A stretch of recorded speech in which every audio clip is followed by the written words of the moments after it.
आपका स्वागत है दोस्तों। आज की वीडियो में जिस कंपनी की जानकारी लेंगे वो है, उसका नाम है पिरामल इंटरप्राइजेस लिमिटेड। दोस्तों, ये कंपनी मैंने आपके लिए क्यों एनालिसिस के लिए लाई, उसका रीजन देखते हैं दोस्तों।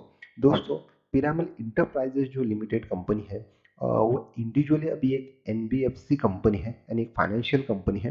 पहले ये दो इसमें यानी वेल डाइवर्सिफाइड बिजनेस इसमें था, लेकिन बाद में उसका डीमर्जर हो गया और उसका जो फार्मा जो बिजनेस है वो सेपरेट एंटिटी बन गया। दोस्तों, इस पिरामल इंटरप्राइजेस लिमिटेड जो था, ये कंपनी है जो डीएचएफएल जो था उसका एक्विजिशन किया था दोस्तों, एनसीएलटी के थ्रू। और इसी कारण ये कंपनी का जो एनपीए जो लोन था, जो लोन यानी एनपीए लोन यानी वैसे लोन जो यानी वापस आने की चांसेस न के बराबर, वो लोन एनपीए लोन होते हैं। और वही जो डीएचएफएल को एक्वाजिशन करने के बाद पिरामल में बहुत सारा एनपीए लोन आया था। तो दोस्तों, तो ये जो कम ये जो कंपनी अभी करंटली कैसे ट्रेड कर रही है देखते हैं दोस्तों। अगर ये पिरामल इंटरप्राइजेस लिमिटेड का देखें तो मार्केट कैप जो है करंटली वो है 18,000 के आसपास दोस्तों। अभी करंटली स्टॉक का जो पी है 7.66 है, कंपनी का आरओई है 8.53% है और रिटर्न ऑफ इक्विटी है 5.6%। ठीक है दोस्तों, अगर इंडस्ट्री अगर पी देखे तो अभी जो ट्रेड कर रहे हैं वो कर रहे हैं 23.1 दोस्तों। इसका एक लेवल एक को वैल्यू अपने देखनी चाहिए, वो उसकी बुक वैल्यू। अगर बुक वैल्यू देखे 11.1151 है, जबकि स्टॉक उसके हाफ प्राइस पे आसपास ट्रेड कर रहा है। और सबसे बेस्ट यानी अगर आप कंपनी की डिविडेंड डील देखिए तो डिविडेंड डील काफी अच्छी है और वो है 4.32% दोस्तों। प्रमोटर होल्डिंग भी अच्छी है दोस्तों, जो 43.5% है। डेबिट टू इक्विटी रेशो ज्यादा है दोस्तों। हर कोई भी एनबीएफसी कंपनी में, फाइनेंशियल कंपनी में आपको ये कर्जा जरूर मिलेगा।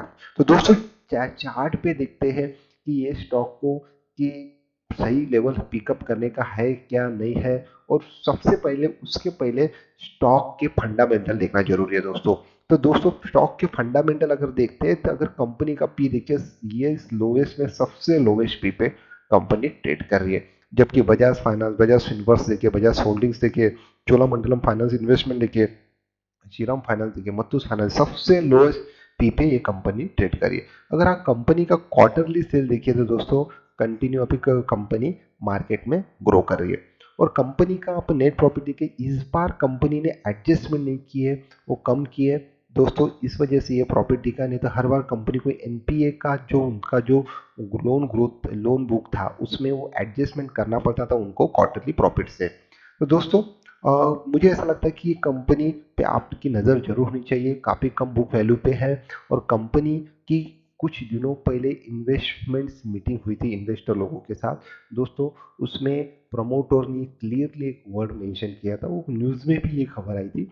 उन्होंने कहा था कि एनपीए के अगेंस्ट जो उनको एडजस्टमेंट करना है अभी ये क्वार्टर या नेक्स्ट क्वार्टर वो लास्ट हो सकता है, उसके बाद वो एनपीए का के रिलेटेड जो एडजस्टमेंट जिसके कारण उनके प्रॉफिट पे जो प्रेशर आ रहा था दोस्तों, वो वो अभी कम करेंगे और या ना करें। तो दोस्तों, इसलिए मुझे लगता है कि ये स्टॉक काफ़ी इंटरेस्टिंग है, काफ़ी कम वैल्यूएशन पे ट्रेड कर रहा है। तो देखते हैं दोस्तों इसके चार्ट पे क्या इंडिकेशन आ रही है। दोस्तों, ये पिरामल इंटरप्राइजेस का मंथली चार्ट है। अगर आप मंथली अगर चार्ट देखेंगे तो दोस्तों इसमें एक लेवल देखेंगे कि एक डबल ट्वाइटल टाइप का फॉर्मेशन स्टॉक ने बनाया मंथली चार्ट पे। और मुझे ऐसा लगता है कि स्टॉक अभी बिल्कुल और छोटी सी गिरावट, क्योंकि यहाँ पे अगर आप देखेंगे तो कैंडल्स जो बड़ी थी, अभी वो कैंडल छोटी छोटी होना मंथली लेवल पे भी हो गई, यानी स्टॉक की जो वोलेटिलिटी वो कम होती जा रही है दोस्तों। कोई भी स्टॉक में अगर बॉटम आउट बनने के चांसेस कब आते हैं, जब उसकी वोलेटिलिटी कम होती है। ध्यान में दोस्तों, कि वोलेटिलिटी जैसे जैसे कम होना शुरू हो जाएंगी, उसी तरह आप समझ लें कि स्टॉक बॉटम आउट होने के तैयारी में है दोस्तों। अगर पिरामल इंटरप्राइजेस लिमिटेड का अगर हम डेली चार्ट देखें तो पिरामल इंटर इसमें क्या दिखता है कि पिरामल इंटरप्राइजेस जो एक चैनल में ट्रेड कर रहा था, यानी वो जो चैनल था वो अराउंड था आपको वो 783, तो ऊपर था वो 900 के आसपास। एंड करीब 220 अराउंड 200 पकड़ लीजिए, या अराउंड 180 के आसपास की एक रेंज पकड़ लीजिए कि वो रेंज में स्टॉक ट्रेड कर रहा था दोस्तों। 120 130 की एक प्राइस रेंज थी। वो दिनों से यही रेंज में प्रीवियस साल जो था तब से शेयर यही रेंज में ट्रेड करा था। लेकिन अगर आज देखेंगे, अगर आप देखेंगे तो मार्केट ने वो स्टॉक ने वो 782 का लेवल का ब्रेकडाउन दिया और साथ ही उसके नीचे वो 2 दिन से ट्रेड कर रहा है। तो एक जो चैनल फॉर्मेशन हुआ था दोस्तों इस स्टॉक में, उसका ब्रेकडाउन नीचे के साइड में हो चुका है। तो मुझे ऐसा लगता है कि ये जो स्टॉक है अभी 650 की तरफ जाने की तैयारी कर रहा है दोस्तों। दोस्तों 2 दिन से आप ये इंडिकेशन नहीं कर सकते अगर किसी चैनल का ब्रेकडाउन हो गया और 2 दिन उसके नीचे स्टॉक ट्रेड कर रहा है कि नहीं, लगे शॉर्ट की पोजीशन नहीं बनाना है दोस्तों। कई बार कोई ऑपरेटर जो गेम चलते हैं उसमें चैनल का ब्रेकडाउन दिखाया जाता है वो, लेकिन लगे जिन्होंने भी शॉर्ट की पोजीशन बनाई उनका स्टॉप लॉस टिकर किया जाता है दोस्तों। तो दोस्तों सबसे बेस्ट रूल ये है कि 3 दिन कोई भी स्टॉक, अगर कोई डेली चार्ट है या वीकली चार्ट है, उसके नीचे उसका वो रहना चाहिए, तभी वहां पे न्यू सेलिंग प्रेशर एग्जीक्यूट होते हैं दोस्तों।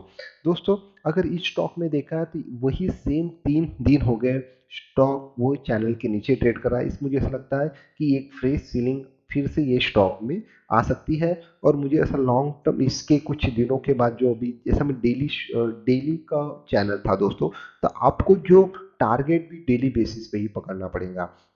तो मुझे लगता है कि ये स्टॉक 650 के लेवल तक आने की तैयारी कर रहा है। धीमे धीमे गिरेगा दोस्तों, ऐसा नहीं इसको 3 महीने 4 महीने भी लग सकते हैं, लेकिन ये 650 का एक लेवल को ये टच कर सकता है। तो दोस्तों ये स्टॉक में जो मैंने कहा था कि काफी अच्छे वैल्यूएशन पे स्टॉक है, वो जो इन्वेस्टर मीटिंग हुई थी उसमें जो कंपनी का जो और कम बयान आया था वो भी काफी इंप्रेसिव था। मुझे लगता है कि दोस्तों अगर ये स्टॉक आपको 650 के आसपास मिलता है तो ये स्टॉक में आप एक नई पोजीशन जरूर बना सकते हैं। तो दोस्तों वीकली चार्ट में देखते हैं कि यहाँ पे कौन सा एक स्ट्रॉन्ग सपोर्ट है जहाँ पे हम खरीदने का सोच सकते हैं दोस्तों।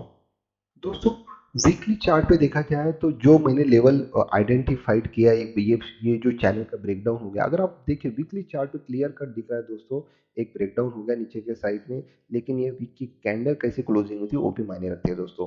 तो दोस्तों अगर ये स्टॉक मुझे ऐसा लगता है कि 650 से 660 के बीच में भी अगर मिलता है तो मुझे लगता है ये काफ़ी अच्छी बाइंग अपॉर्चुनिटी स्टॉक के लिए है दोस्तों। मुझे ऐसा लगता है कि स्टॉक काफ़ी ज़्यादा ओवरसोल्ड हो चुका है और यहाँ से फिर से अगर शॉर्ट पोजीशन बनी तो अगर 650 तक के लेवल तक आता है तो मुझे लगता है कि ये स्टॉक आप अकोमुलेटेड जरूर कर सकते हैं और छोटा स्टॉप लॉस उसमें लगा के रख सकते हैं वो दोस्तों। और वो जो स्टॉप लॉस रहेगा वो मेरे ख्याल से वो दोस्तों रहेगा 600 500 के आसपास का अराउंड, नहीं 500 नहीं, हाँ 548 का स्टॉप लॉस रहेगा दोस्तों। दोस्तों मैंने ये जो स्टॉप लॉस दिया करीबन वो भी अराउंड 100 पॉइंट नीचे आता है, लेकिन दोस्तों मैंने ये स्टॉप लॉस दिया आपको वीकली पोजीशन बेस पे।